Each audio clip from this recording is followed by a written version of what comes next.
aquela treta do Bolsonaro com o Sérgio Moro, que inclusive teve como resultado a saída dele do Ministério da Justiça. O Moro disse que havia uma tentativa do Bolsonaro de interferência na PF, né? E a mídia, durante esses 4 anos, vem falando o tempo todo de aparelhamento da PF. Bom, tudo isso, para o público bolsonarista, não passa de acusações falsas. O Moro era traidor, depois deixou de ser, voltou como herói. É aquela bagunça toda de quem segue em homens, né? Mas você, meu irmão, que acompanha esse canal, que já aprendeu que tem que olhar para os fatos e tirar os seus raciocínios em cima dele e não levantar bandeiras, eu quero que você preste muita atenção nessa matéria, porque enquanto o pobre do povo tá ali esperando que aconteça um milagre vindo dos militares e não de Deus, que aconteça alguma coisa, que o silêncio do Bolsonaro representa um grande plano, um xadrez 4D, 5D, eu quero que você preste atenção no que realmente está acontecendo. Se tem uma coisa que os bolsonaristas têm dito que é verdade, é que ele não está parado, nem ele nem a turma dele. O fato é que ele está tentando apagar todos os rastros que possa levá-lo a uma prisão. Isso fica cada vez mais claro, meus irmãos, e eu quero que você preste o máximo de atenção nessa matéria da grande mídia, que já mostra peças desse tabuleiro de xadrez 4D, que já estão, como diz o ditado, pegando o beco, meus irmãos, já estão dando lavrandeira. Preste muita atenção na matéria e em seguida a gente volta. Próximo do fim do governo de Jair Bolsonaro, integrantes da cúpula da Polícia Federal, além de auxiliares do ministro da Justiça, Anderson Torres, deverão deixar o Brasil para ocupar cargos em órgãos internacionais. O 5º diretor-geral da Polícia Federal, nomeado durante a gestão Bolsonaro, pode ocupar um cargo no exterior em 2023. De acordo com o jornal Folha de São Paulo, Márcio Nunes de Oliveira, que foi braço direito do ministro da Justiça Anderson Torres, amigo do filho do presidente, senador Flávio Bolsonaro, deve ser enviado à Espanha. A delegada Mariana Paranhos Calderon, da Diretoria de Gestão de Pessoal, e o delegado Alessandro Moretti, da Diretoria de Inteligência Policial, devem ir para as representações brasileiras no Uruguai e na França. Pelo menos 2 missões já estão definidas. O delegado Caio Rodrigo Pelim, diretor de investigação e combate ao crime organizado, foi escolhido para atuar na Organização dos Estados Americanos, nos Estados Unidos. E a chefe de gabinete do diretor-geral da PF, a delegada Maria Amanda Medina de Souza, segue para a função de oficial junto à Europol em Haia. A Polícia Federal não quis comentar. Ao longo dos anos, a gestão Bolsonaro enfrentou acusações de tentar interferir na PF. Inquérito no STF investiga a suspeita com base em denúncias do ex-ministro Sérgio Moro, que deixou a pasta depois que Maurício Valeixo foi exonerado da direção-geral da corporação a mando do presidente.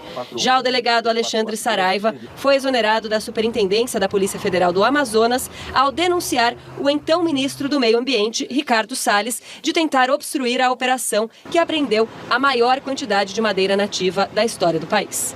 Nós estamos falando de grandes redes internacionais e que promovem ali essa interligação muito forte do crime organizado com o crime ambiental. Então é importante também que um policial brasileiro que vá ser um interlocutor junto à Europol, com a Organização dos Estados Americanos, represente também um determinado conjunto de políticas públicas. Se ele for visto como alguém que teve uma trajetória omissa, por exemplo, no combate ao desmatamento, isso vai prejudicar muito o trabalho dele no exterior, inclusive pela falta de confiança nos seus interlocutores. Outros postos de trabalho podem ser criados fora do Brasil para receber integrantes do governo federal. A intenção seria alocar em Boston, nos Estados Unidos, assessores do Ministério da Justiça, pasta à qual a Polícia Federal é subordinada. As movimentações acontecem a menos de um mês do término do mandato de Jair Bolsonaro. Esse tipo de movimentação costuma ocorrer quando um grupo político sucede, especialmente nessas circunstâncias em que não há uma convergência do ponto de vista programático e ideológico. No entanto, nós temos visto nos últimos anos uma série de indícios fortes de que todo o sistema de fiscalização e controle do governo federal está, de certa forma, aparelhado. Nesse sentido, verificar movimentações dessa natureza causa uma preocupação adicional. Pois é, meus nobres e queridos irmãos, não há pior cego do que aquele que não quer ver. Para você ter noção, isso não se resume a apenas pessoas, inclusive a dados em computador. Essa matéria que está aqui no Metrópolis diz o seguinte, exclusivo: por suposta ameaça, computadores do Planalto são apagados. Medida causa estranheza por ter sido adotado logo após a derrota de Jair Bolsonaro nas eleições. A matéria é um pouco extensa, meus nobres e queridos irmãos, mas resumindo, quando o barco começa a afundar, os primeiros a fugirem são os ratos. Enquanto o povo está ali, como eu já disse em outros vídeos, levando spray de pimenta, gás de efeito moral, chuva, os caras estão trabalhando noite e dia para apagar os seus próprios rastros, meus irmãos. Está sendo um verdadeiro corra quem puder. Aqueles mais graúdos têm essas opções de trabalhar em outros países, abrem até ministérios para que isso aconteça. Enquanto outros menores ficam literalmente se defecando de medo, para não dizer outra palavra. Porque a coisa, meus nobres e queridos irmãos, vai apertar e muito. Cada previsão que nós temos feito, baseado no cenário que nós estamos vendo sendo pronto e desenhado, vem se cumprindo rigorosamente. Eu acredito que uma das principais metas do PT, se não for a principal, é meter Jair Bolsonaro na cadeia. Os caras, assim que você está na cadeira, a partir de 1º de janeiro, meus irmãos, eles vão fuçar em muita coisa. Pela questão da governabilidade, eles precisam apaziguar as ruas. A história se repete, meus irmãos. Lembre-se da música de Cazuza. Eu vejo um museu de grandes novidades. Muitos não perceberam na época, mas quando a Dilma sofreu o impeachment, os caras trabalharam e foram para cima do Lula. Até aquele momento do impeachment da Dilma, tinha muito petista nas ruas, ameaças inclusive do MST, depredando ônibus e tudo mais, tocando fogo, e os caras diziam que foi golpe, o tempo todo gritando que foi golpe. E aí começam as operações da Lava Jato e prende Lula.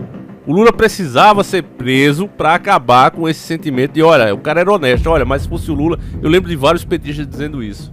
Ah, a Dilma pode ter vacilado, mas o Lula é honesto, se fosse ele isso não teria acontecido. Então quando o Lula foi preso, todo esse pessoal que estava revoltado, estava a fim de fazer baderna, passou essa vontade. Até alguns apoiadores como Boulos, que hoje levanta a bandeira do PT, criticavam o cara, porque sabia que o barco afundou. E como eu disse, a regra é sempre a mesma. É o museu das grandes novidades. Os primeiros a saírem são os ratos. E ratão como ele é, já foi logo correndo. Hoje a mesma coisa precisa acontecer com o Bolsonaro. Ele não ganhou as eleições, mas ficou o sentimento de revolta de muitos brasileiros. Com o povo tão áspero, com o povo tão revoltado por causa deste símbolo, que para muitos bolsonaristas é isso que ele representa, um tipo de divindade, um tipo de símbolo. Então o PT sabe que se ele quer ter um pouco mais de paz e tranquilidade, as ruas apaziguadas, eles precisam fuçar e achar a mínima coisa, e não precisa ser tão mínima assim, até porque tem vários processos que o próprio Bolsonaro, como a gente vem noticiando aqui, a contragosto de muitas pessoas que ficam revoltadas, né? Ainda a bolha bolsonarista é muito grande e rende muito, né? Uma bolha grande é assim, ela rende pix, rende doação, rende inscrito, rende engajamento. Eu vejo isso aqui no canal, por exemplo, quando a gente faz esse tipo de matéria, é para perder inscrito, é para gerar menos engajamento, o pessoal fica revoltado, porque muitos, né, que entendem que nós de verdade somos conservadores, vêm aqui, mas quando escuta falar mal do mito, aí fica revoltado. Mas eu tenho dito, meus irmãos, que embora a esquerda seja péssima, seja terrível para o nosso país, por isso mesmo voltamos no Bolsonaro, isso não quer dizer que o Bolsonaro seja algo bom. E isso vai se comprovar nos próximos meses e vocês verão. Ninguém vai perder por esperar. Cada vez mais, meus irmãos, você vê os fatos. Então essa saída desse pessoal já comprova isso. Esses figurões, se não devessem, se não temessem, não precisavam sair do país. Mas fazem isso agora, porque sabem que muita coisa vai ser investigada daqui pra frente. E precisa ser. Infelizmente não pelos motivos certos, mas a justiça vai pra cima. Vocês não tenham dúvida disso. Então o meu trabalho aqui, família, não é agradar. A gente que trabalha com notícia, não é? Você que se dispõe a fazer isso, você não tem que dar notícia pra agradar, né? Pra alegrar ninguém.